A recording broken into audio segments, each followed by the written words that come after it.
Well, with that, let's quickly move on to the next theme that's coming up for discussion. We have with us Abhishek Kumar, Equity Research Analyst at JM Financial, and also Mr.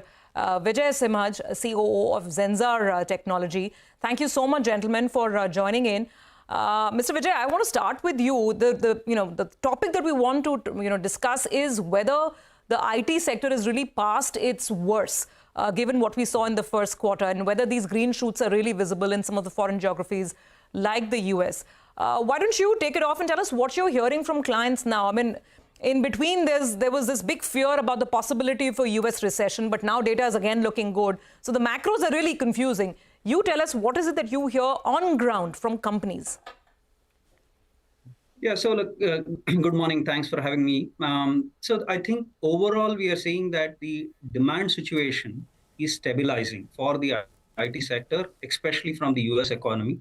For us in Zensar, we actually had a 6.6% sequential growth Q1, and we are cautiously optimistic that this will continue for the rest of the fiscal year. Having said that, I don't think it is it is same across all industry sectors. I think it is stable in BFSI. There is moderate amount of growth that we are seeing in the manufacturing and consumer services, primarily in the consumer service. And healthcare as well, there is cautious spending. But in the tech sector, we are seeing some bit of right sizing. So it is fairly volatile. So it's not a uniform stuff, but based on what we saw in Q1 and what we are currently seeing, I think we are cautiously optimistic about the rest of the year in terms of growth in US. Gentlemen, morning. Mr. Vijayasimha, Prashant here. If I can sort of ask you, at a broad level, the concern is that the growth rates that we saw pre-COVID, right, on a CAGR basis, that will not repeat for the IT industry over the next couple of years. So you're essentially going to settle in for a lower rate of growth. Is that an assumption one should make, or do you think it's going to be, as you said, it's different sectors are growing at different speeds, and it depends on what a company is exposed to? Yeah, I think it will be very difficult to broad base it. We are definitely seeing that the clients are a lot more discerning about discretionary spend. By that, I mean that there is a lot of focus on like digital commerce. There is still focus on customer experience, definitely focus on automation, and of course, legacy modernization in pockets. So given these broad trends, and of course, there is a lot of excitement and enthusiasm about AI, Gen AI, and the way it impact business in the larger scheme of things. I think it will be not right to make the assumption that like we will not get to the pre-COVID levels of spend. But having said that, right, I think clients are discerning in their discretionary spend, so there would be some short-term volatility. Okay, so would you hazard a guess? I know this is difficult to put a number to these things, but Vijay, would you want to sort of, and I'm not saying Zensar alone, but overall, the peer set, are we looking at sort of mid-single digit, high single digit?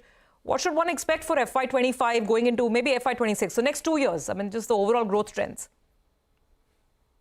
Look, I think it's very difficult to hazard a guess. And we particularly are not into the giving the forward-looking guidance. We are cautiously optimistic. Our Q1 was really good in terms of 4% quarter-on-quarter sequential growth, and within the US market, a 6.6% growth. As we have said in the past, our offerings around experience, engineering, and engagement is finding a lot of resonance with our clients. So we are cautiously optimistic that we will continue to grow. It's very difficult to like hazard a guess at this point of time. All right, not asking you for forward-looking statements, but I remember the first after the first quarter when we had this conversation, you were talking about a couple of large deals being in the pipeline, and you were hopeful of converting a couple of them. It's been a few weeks since then. Have you converted any? I mean, what's the update there? Yeah, I think, look, we can't talk about specific deals, but I think it is looking good. I think those deals are obviously moving in the right direction. But having said that, as we said, in our Q1 update as well.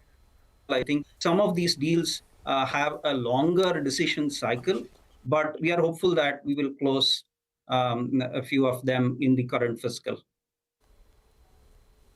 Okay. Well, Abhishek has been listening into the conversation patiently as well. So, Abhishek, let's get in your thoughts. I mean, what was your takeaway after the first quarter? While, I mean, we always go in the season with great expectations, but we don't see the big upgrades really come through.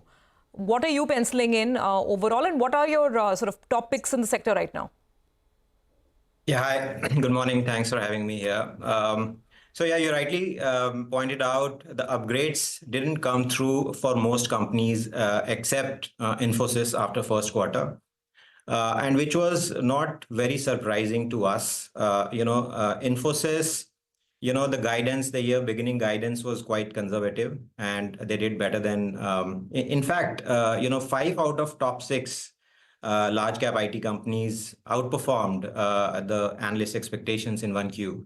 Still, just Infosys earnings were upgraded. That tells you that probably Infosys was where the guidance and the expectations were slightly more conservative. And that's why Infosys remains, our top pick. Apart from Infosys, we like Tech Mahindra, and we also like Wipro. So those will be our top picks in the large cap sector space. What about Abhishek? What about the mid-cap space, mid-cap, small-cap space? Yes, so in mid-cap, we like Persistent Systems. That's our top mid-cap pick. We also like KPIT. Okay. KPIT, though, post the earnings, there have been some downgrades to estimates, right?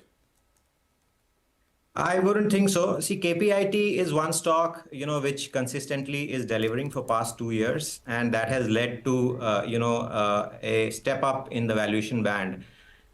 So I don't think there is any change in the outlook there. The guidance also was maintained both on the top line and EBITDA margin, and they continue to win deals despite the challenges that we have seen in the auto OEM side. That tells you that the programs that they are involved in with the OEMs, which is software-defined vehicle programs, those are not getting impacted by the current weakness in the EV demand. So just to wrap it up, Abhishek, what is your sense? I mean, this broad IT rally, we see this. Would you see this broadly as a flash in the pan, or you think it could be sustainable? What are you hearing from investors? Because it is also about what other sectors are doing, right? It's all relative.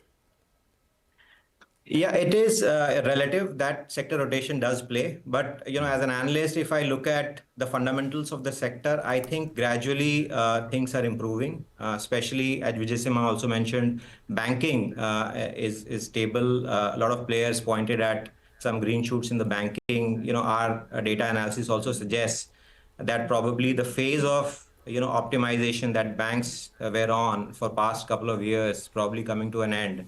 And if the rate cut happens and next budget cycle starts, there could be discretionary spend that can start again. So I think and banking generally has been a precursor to the broad pickup in demand for IT services. So I think the current rally could sustain. There could be ups and downs given where the valuation is, but I think earning upgrade should start coming through. So yeah, I think good time to stay invested in the sector. Okay, all right. Both of you gentlemen, thank you very much for joining in and giving us some perspective on how demand trends are shaping up in the IT sector and how stocks are poised